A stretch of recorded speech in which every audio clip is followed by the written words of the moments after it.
3 weeks passed after Daniel Carter walked out of the peace talks. 3 weeks of silence from the Galactic Council. Then they came. Kyle Morrison was an admiral in the human space navy. He was 50 years old with gray at his temples and eyes that had seen too many friends die. Right now he stood on the bridge of his ship, the Defiant. It was the biggest battleship humans had ever built. But looking at the enemy fleet appearing on his screens, Kyle knew it was not big enough. The Vraxian fleet came out of faster-than-light travel at the edge of the Proxima system. 47 ships. Each one was huge. Bigger than anything in the human fleet. The Vraxians had been conquering other species for 3,000 years. They knew how to fight wars. They were good at it. Next to Kyle, Commander Lisa Grant was watching the same screens. Her face was pale, but her voice was steady. "All ships are reporting ready, sir. We have 18 vessels. The Vraxians have 47. Kyle nodded slowly. The math was simple. The Vraxians had more ships. Bigger ships. Better technology. Or at least that was what everyone thought. What the Vraxians thought. But Kyle knew something they did not. Humans had been busy during those 200 years in space. Very busy. All ships, battle stations, Kyle said. His voice was calm. Like he was ordering lunch, not preparing to fight a war. Weapons ready. Wait for my command. The Vraxian fleet moved forward. Their biggest ship was called the Razor of Conquest. It was 3 times the size of the Defiant. Around it flew 6 cruisers like baby birds around their mother. It was a perfect formation. The kind of formation that had won 1,000 battles before. On the Razor of Conquest, Fleet Commander Krathsix watched the human ships with his many eyes. He felt good, confident. These humans would learn their lesson today. Learn what happened when young species tried to defy their elders. The battle would be short, brutal, final. Krathsix gave the order to attack. The Vraxian ships opened fire with their plasma weapons. Bolts of superheated gas shot across space toward the human fleet. These weapons had destroyed countless enemies. They should melt through the human ships like hot knives through butter. They did not. The plasma hit the human ships and just disappeared, spread out across armor that had been designed specifically to handle heat. The ships kept coming, not even slowing down. Krathsix felt something he had not felt in many years. Confusion, then worry. The humans should be running away. Their shields should be failing. Instead, they were accelerating, moving faster, coming right at his fleet. Fire railguns, Kyle said quietly. Full spread. Target the cruisers. The Defiant shook as its main weapons fired. Railguns were simple weapons. Old weapons. They just threw big pieces of metal very, very fast. No fancy energy beams, no complex technology, just metal moving at incredible speed. The metal slugs hit the Vraxian cruisers. The alien ships had shields designed to stop energy weapons, plasma beams, lasers, all the weapons that Council species used. But railguns did not use energy. They used force. Simple, brutal, unstoppable force. The shields did nothing. The slugs punched through them like they were not even there. Then they punched through the cruiser hulls. 3 ships died in seconds. Their hulls ripped open. Air and crew sucked out into space. The remaining 3 cruisers tried to scatter, but more railgun rounds found them, turned them into debris. Krathsix stared at his screens. 6 cruisers gone. Just like that. Impossible. This could not be happening. The humans were supposed to be weak. Supposed to lose. That was how it always worked. All ships focus fire on the human flagship, Krathsix ordered. His voice had lost its confidence. Now it sounded desperate. Destroy it. Kill their commander and they will break. The entire Vraxian fleet turned their weapons on the Defiant. Hundreds of plasma bolts filled space. The Defiant's armor began to glow red from the heat. Warning alarms started going off all over the bridge. Lisa looked at Kyle. Armor is holding, but we cannot take this much longer, sir. We need to pull back. No, Kyle said. He was watching the distance counter on his screen, watching it count down as they got closer to the Razor of Conquest. We do not need longer. We just need a few more seconds. The Defiant kept accelerating. It was moving faster than any ship its size should be able to move. New engines, new inertial dampeners, new technology that humans had developed in secret, getting closer, until they were almost touching the Vraxian flagship. Fire missiles, Kyle ordered. Everything we have. Target their reactor. The Defiant's missile tubes opened. Hundreds of warheads launched at once. They crossed the tiny distance between the 2 ships in less than a second. The Vraxian point defense systems tried to shoot them down. But the missiles were too fast, too many, too close. They hit the razor of conquest and kept going. Through the armor, through the hull, deep into the ship where the reactor sat, where all the power for the mighty dreadnought came from. Krathzix had just enough time to realize what was happening, to understand that he had lost. Then the reactor containment failed. For a moment, there was a second sun in the Proxima system, bright enough to see from the planet below. When the light faded, the razor of conquest was gone. Just gone. Like it had never existed.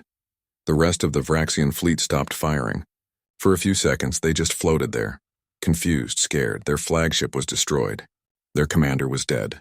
What were they supposed to do now? Some tried to run. Some tried to fight. None of it mattered. The human fleet hunted them down one by one. Railguns ripped through hulls. Missiles found their targets. In less than an hour, it was over. Kyle stood on his bridge and looked at what was left. Debris. Wreckage. The remains of 47 enemy ships floating in space. The human fleet had lost 2 small frigates. Several other ships were damaged, but they could be repaired. Lisa was shaking, not from fear, from adrenaline, from the realization of what they had just done. We won. We actually won. We won this battle, Kyle corrected her. He felt tired, very tired. But the war is just starting. The Vraxians will send more ships, bigger fleets. They will be angry now, scared. That makes them even more dangerous. He turned to his communication officer. Send all the battle data to Fleet Command. Every sensor reading, every weapons report, everything. They need to know what worked and what did not. Because we will need to do this again. Many times the officer nodded and got to work. Around the bridge, the crew was starting to relax. Starting to celebrate. But Kyle could not celebrate. Not yet, maybe not ever. Because he knew something they did not fully understand yet. This battle would change everything. Word would spread across the galaxy. The humans had defeated a Vraxian fleet. The young, weak species had won against one of the Council's strongest members. That would make the Council even more determined to crush humanity, to prove it was just luck. Just a mistake, but it was not luck. Kyle knew that. The Vraxians would learn it soon enough. Humans had spent 200 years getting ready for this moment. 200 years studying Council weapons and tactics. 200 years developing new technology. 200 years preparing for the day when talking would end and fighting would begin. The Council thought humans were children, weak and foolish. They were wrong. Humans were not children. They were survivors. And they had learned something important about survival during their long history on Earth. Something the comfortable, ancient Council species had forgotten. Sometimes the best way to survive is to hit first. Hit hard, and never stop hitting until the enemy gives up. Lisa came over to stand next to him. She was looking out at the debris field, at what used to be an enemy fleet. Do you think they will learn? The Council? Will they realize they made a mistake? Kyle thought about that. About the proud, ancient aliens who had ruled the galaxy for thousands of years, who had never been seriously challenged, who thought they knew everything. Maybe, he said. Eventually. But first they will get angry. They will send more ships. Try harder, because admitting they were wrong means admitting they are not as superior as they thought. And that is a hard thing to admit. He turned away from the window. There was work to do. Damaged ships to repair. Casualties to count. Reports to write. And preparations to make for the next battle. Because there would be a next battle. And another after that, until one side gave up or was destroyed. Kyle hoped it would not come to destruction. Hoped that somewhere, somehow, the Council would realize that humans deserved respect. Deserved to be treated as equals. But he was not counting on it. Hope was good, but preparation was better, and humans were very, very good at preparing. Daniel Carter stood in the big round room where all the alien leaders met. He was angry, very angry, but he tried not to show it on his face. For 3 whole months he had been here. For 3 months he had listened to these aliens talk down to him like he was a child. The room was huge. It had seats arranged in a circle. Each seat held a different kind of alien. Some looked like giant insects. Some looked like lizards with scales. Others were stranger. Things that humans had never imagined before they went to space. All of them were old species. Their civilizations had been traveling among the stars for thousands of years. Humans had only been in space for 200 years. That was why they treated humans badly. The aliens thought humans were like babies. New and weak. Not worth respecting. The alien in front of Daniel was called Zethkar. He was from a race called the Vraxians. He looked like a giant bug standing on two legs. He was almost 3 meters tall. His body was covered in hard shell plates that clicked and clacked when he moved. His eyes were huge and made of many small parts. When he talked, his mouth parts moved in a way that made Daniel feel sick. Zethkar had a small machine that turned his bug noises into words humans could understand. The machine made his voice sound cold and mean. Right now he was telling Daniel what humans had to do, not asking, telling. "You will give us 3 of your colonies," Zethkar said. His voice came out flat and emotionless from the translation machine. "The Vraxian people will take them. You will also give 2 more colonies to the Keltheran Empire, and when your ships want to travel through our space, you will pay us a lot. 40% of everything you carry. These are our terms. You should be happy we are being so kind to you." Daniel felt his heart beat faster.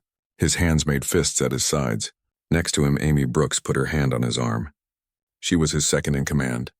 She had green eyes that were now wide with worry. She knew Daniel was about to explode. Those 5 colonies had 6 million human beings living on them. Men, women, and children who had left Earth to build new lives. They had worked hard.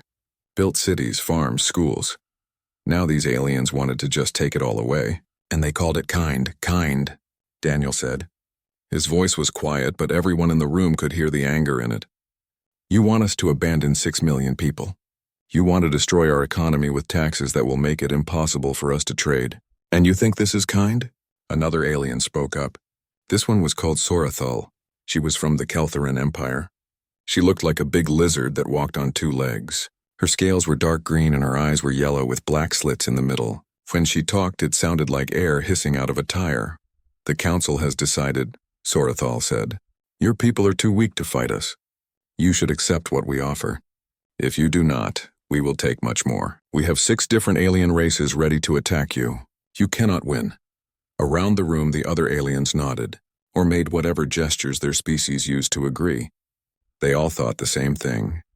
Humans were weak. Humans should obey. That was just how things worked in the galaxy. Daniel looked at each of them. He saw it in their faces or eyes or whatever parts they used to show emotion. They did not respect humans. They thought humans were nothing, just another small species that needed to learn its place. Something changed inside Daniel at that moment. The anger was still there, but now there was something else too. A cold, clear understanding. These aliens would never see humans as equals, not unless humans made them see it. Daniel reached into his jacket pocket. He pulled out a small data chip. It was smaller than his thumb. He placed it carefully on the table in front of him. The chip made a tiny click sound as it touched the smooth surface. "This has our answer," Daniel said. His voice was calm now, too calm. Zethkar's mouth parts moved in a way that might have been a smile, if bugs could smile. "Good, finally you understand how things work. You accept our terms." "No," Daniel said. The word hung in the air like a bomb that had not exploded yet. "We do not accept. Not any of it. Not one single word. We reject everything you have said." The room went silent. Every alien stopped moving. They stared at Daniel like he had just said the sky was green or water was dry. They could not believe what they were hearing. Daniel turned to Amy. "Call the ship. Tell Captain Hayes we are leaving now." Amy pulled out her communication device. Her hands shook a little, but her voice was steady. "Valor, this is Brooks. Prepare for immediate departure. The ambassador is coming back." Sorathal stood up fast. Her tail hit the floor with a loud bang. "You walk away from us? This is an insult. The council does not accept insults." "You have been insulting us for 3 months, Daniel said. He started walking toward the door. Amy walked beside him. "Every day you have treated us like we were stupid. Like we were nothing. Now you are surprised when we have had enough." Zethkar stood up to his full height. His shadow fell across Daniel. The bug alien was trying to scare him. Make him feel small. "If you walk out that door, it means war. We will destroy your colonies. We will crush your ships. We will make your people beg for mercy, and we will give them none." Daniel stopped walking. He turned around slowly. He looked up at the giant bug alien. He was not afraid. Not anymore. He was tired of being afraid.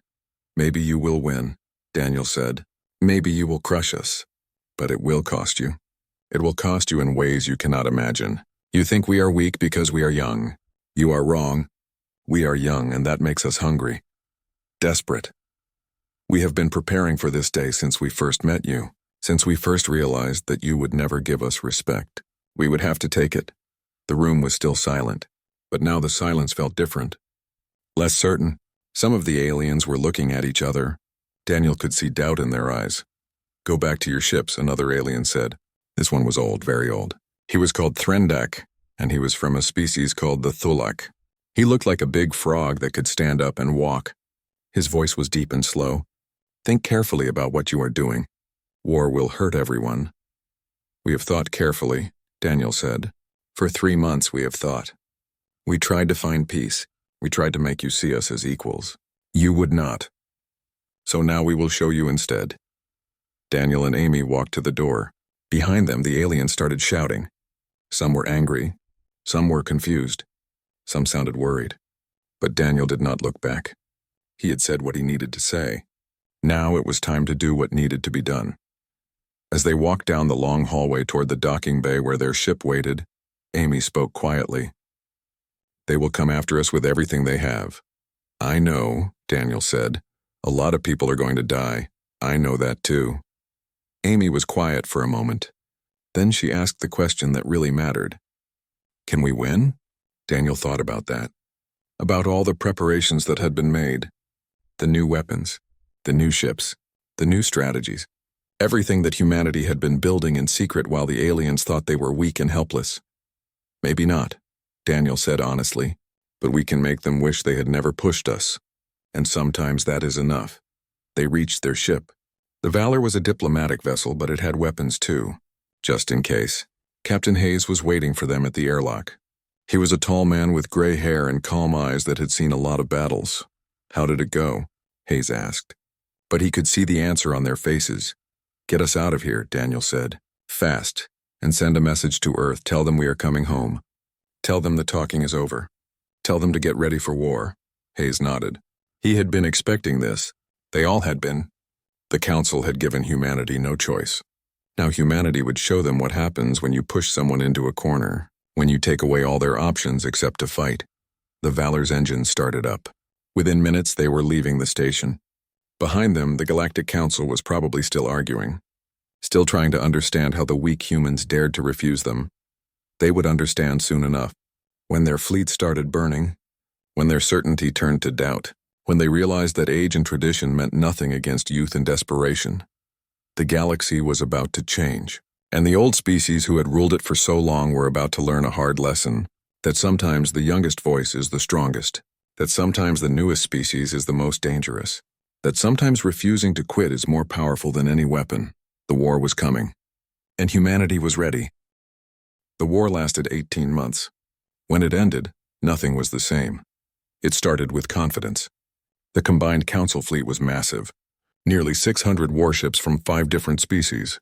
They moved into human space like a giant wave, unstoppable, overwhelming.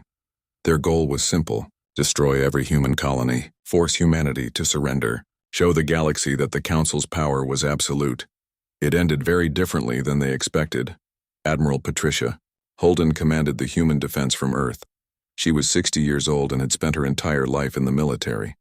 She had studied every battle the Council species had ever fought, read every tactical manual, analyzed every strategy, and she understood something her enemies did not.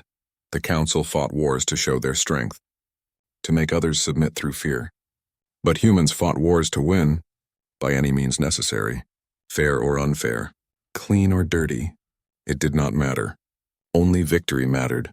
Patricia stood in her command center deep under Earth's surface. Around her, dozens of screens showed the positions of every human and enemy ship. She studied them carefully. Then she gave her orders. No large battles, no defending fixed positions. We hit and run. Strike their supply lines, target their fuel depots, destroy their communication stations, make them bleed from 1,000 small cuts. Her officers looked worried. This was not how wars were supposed to be fought. Not how the Council expected them to fight. But Patricia knew that doing what the enemy expected was the fastest way to lose. The strategy worked. The huge Council fleet found itself under constant attack, but could never catch the attackers. Human ships would appear out of nowhere. destroy a supply convoy, then vanish before reinforcements arrived. Automated mines would appear in supposedly safe routes. Cyber attacks would shut down communication networks. And whenever the Council split their fleet to cover more territory, human battle groups would destroy the isolated ships and disappear. The Council adapted. They kept their ships together, improved their supply security, increased patrols, but every adaptation cost them. Cost them ships, cost them resources, cost them time, and most importantly, it cost them morale. Their crews started to get nervous, jumpy, afraid. Then humanity showed them something new.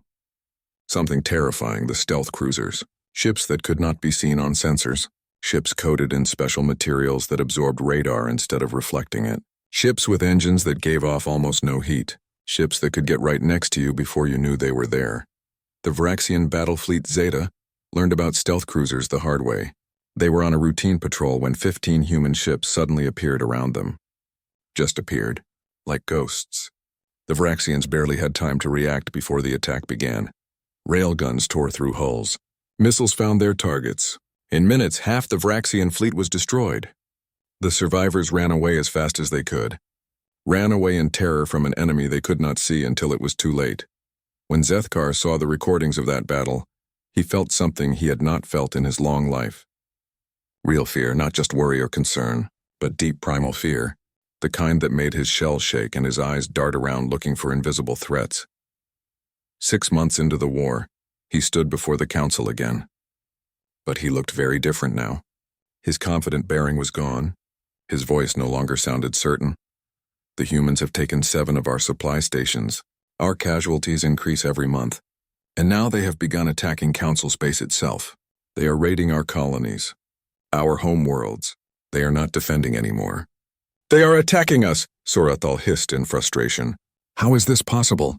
How does a species with only 200 years in space match technologies we have refined for thousands of years?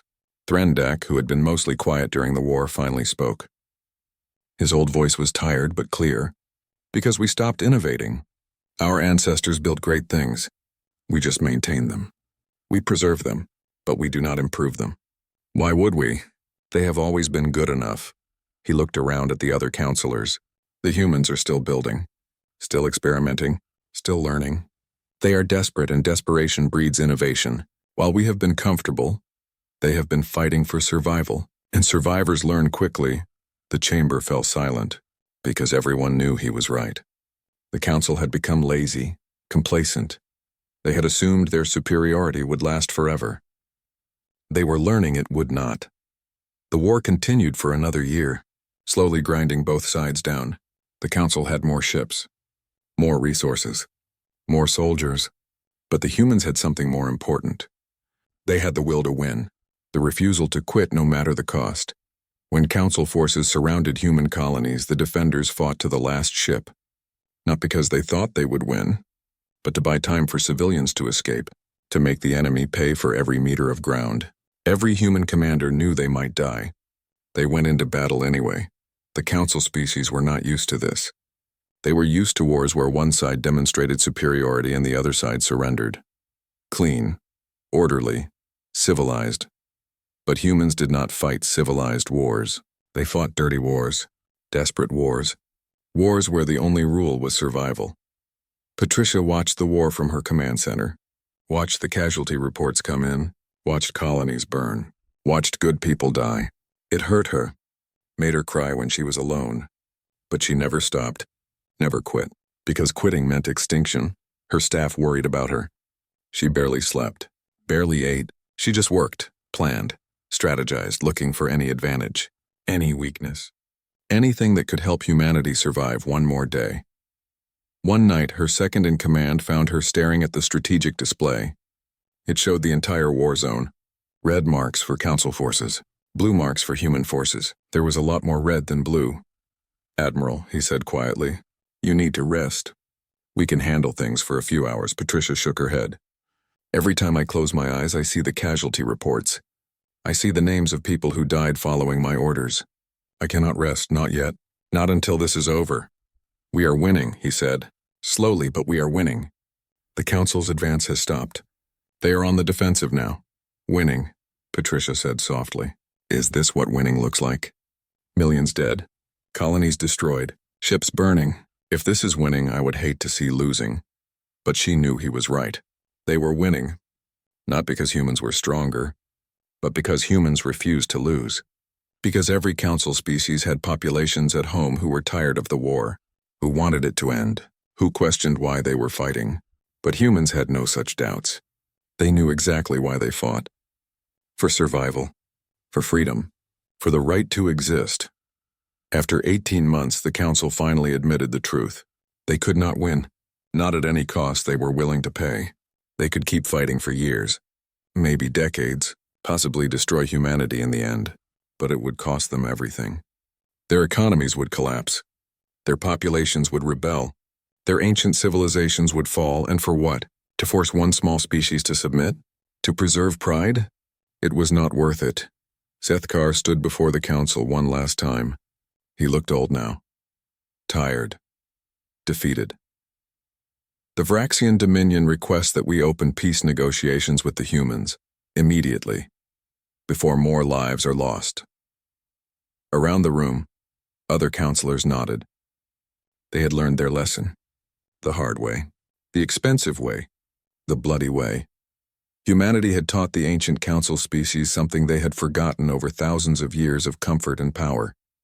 That strength is not just about having more ships or better technology. It is about having the will to use what you have, the courage to fight when the odds are against you, the refusal to quit even when quitting seems reasonable.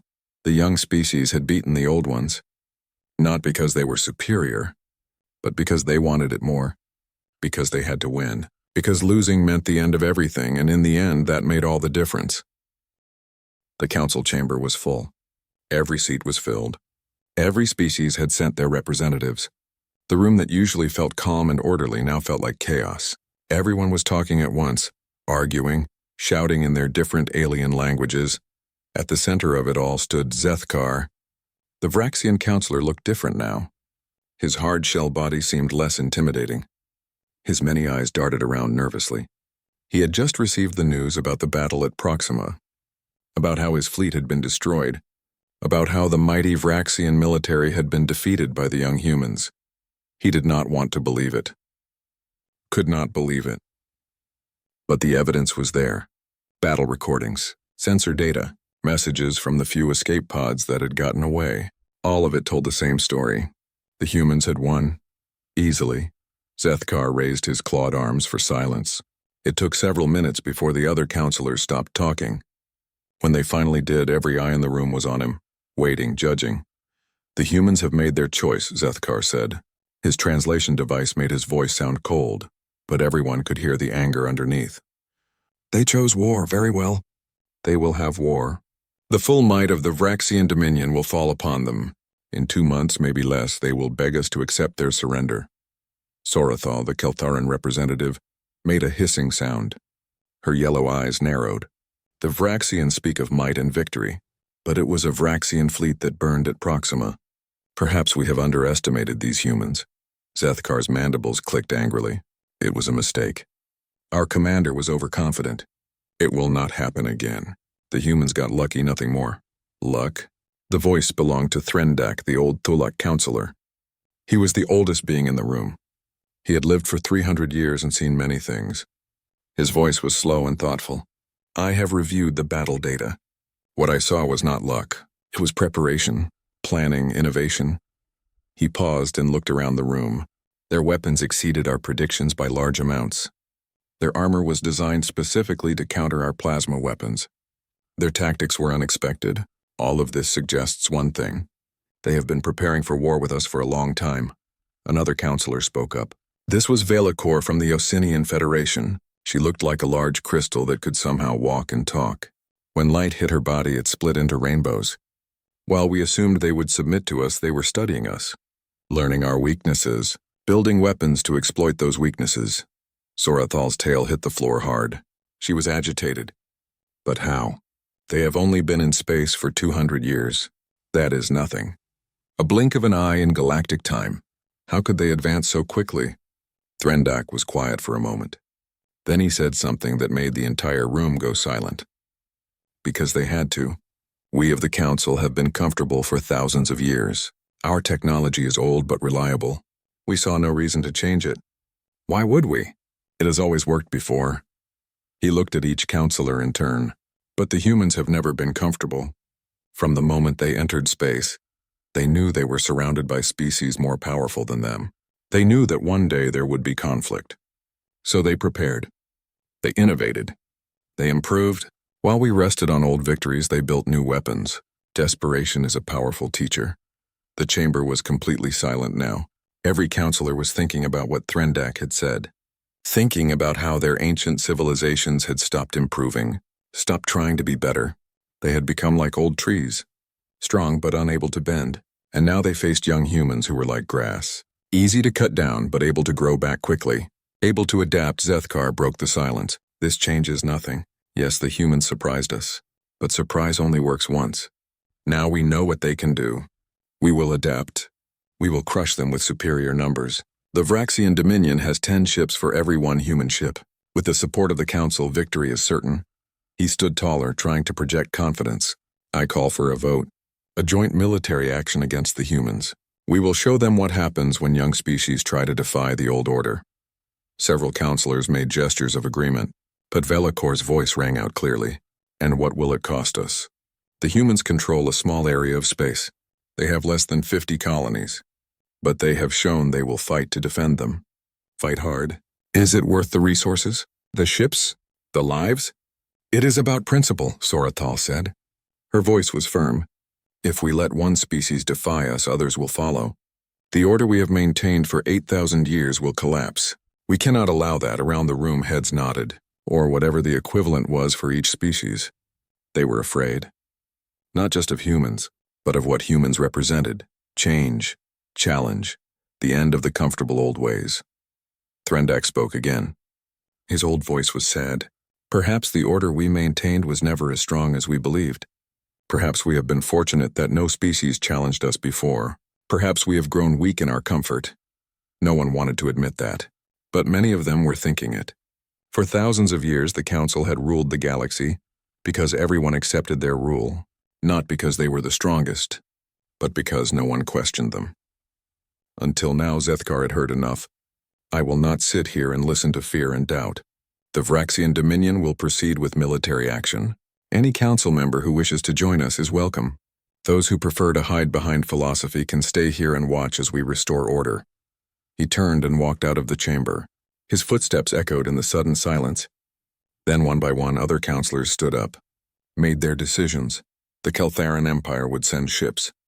So would the Meridian Collective, and the Tholak Concordat, though Threndak looked unhappy about it. Within hours, a plan was forming. A massive fleet. Hundreds of warships.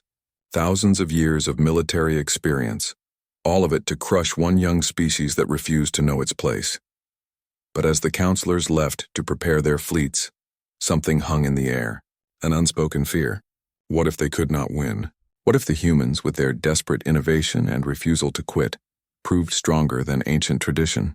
Velakor stayed behind after most of the others had left. She found Threndak sitting alone in his seat.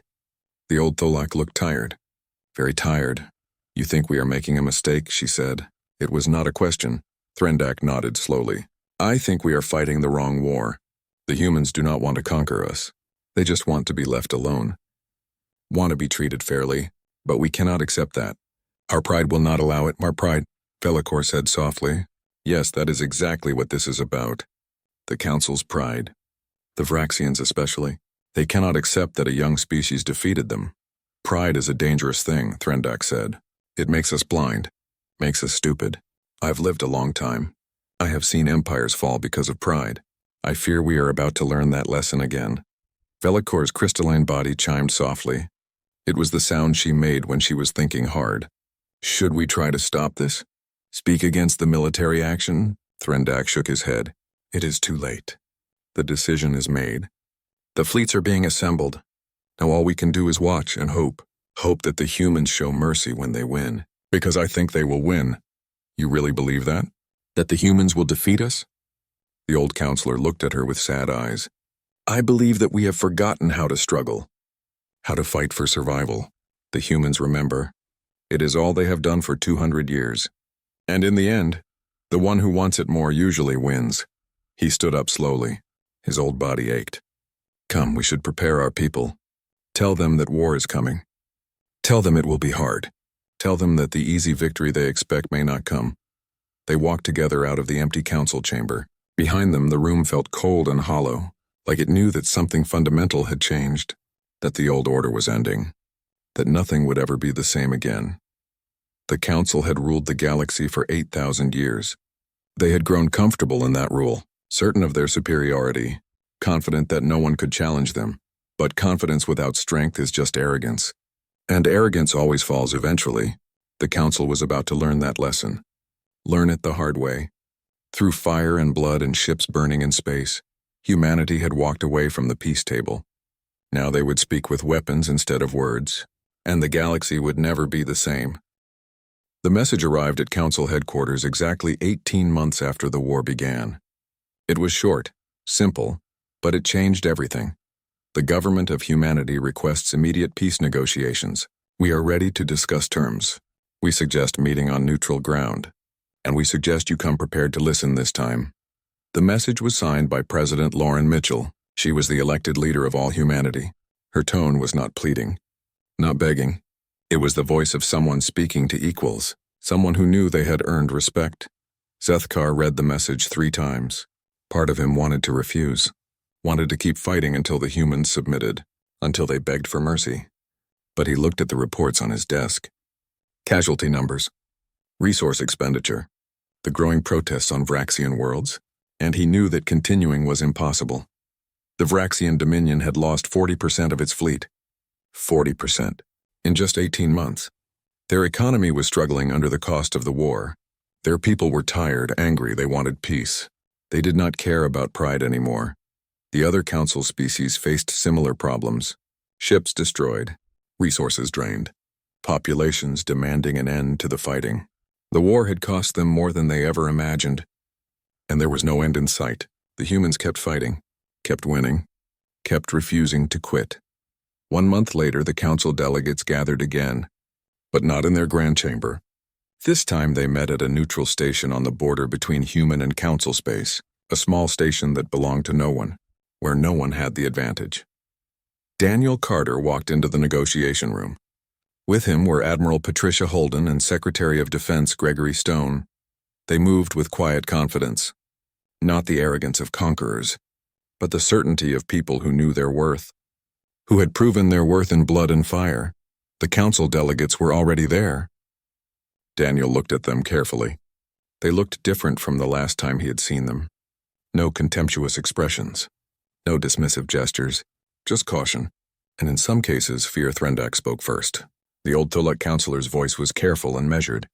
Ambassador Carter, thank you for agreeing to these negotiations. The council is ready to discuss terms for ending the war. Daniel sat down. He put a datapad on the table. Good, here are our terms. All human colonies remain under human control. Every single one, no exceptions. All trade restrictions against human ships are removed completely. Human space is recognized as sovereign territory, not subject to council laws or jurisdiction, and humanity gets a seat on the Galactic Council, as a full member, with equal voting rights. The room went very quiet. Several counselors looked shocked. Zethkar's mandibles clicked rapidly. He was agitated, angry. These terms are absurd. You demand everything and offer nothing in return. Patricia Holden leaned forward. Her voice was hard, cold. We offer an end to the war. Right now, our fleets are conducting deep raids into council space. We have identified key targets, shipyards, supply depots, command centers. If this war continues, we will destroy them. Not because we want to, but because we have to survive. She pulled up a holographic display. It showed targets throughout council space, each one marked and analyzed, each one vulnerable. We can reach these targets. Your defenses cannot stop us. Our stealth ships proved that. So you have a choice. Accept our terms, or watch as we cripple your infrastructure piece by piece. Sorathal hissed. You threaten us? After we have shown mercy by agreeing to talk? Daniel shook his head. No, we inform you. 18 months ago, you tried to dictate terms because you thought we were weak. You were wrong. We do not want this war to continue. But we will never accept being treated as inferior. Never. So you choose. Accept us as equals now, or keep fighting until one of us is destroyed. The silence that followed was heavy, thick. Every counselor was thinking, calculating, weighing pride against pragmatism, tradition against reality. Threndak raised one of his forearms slowly.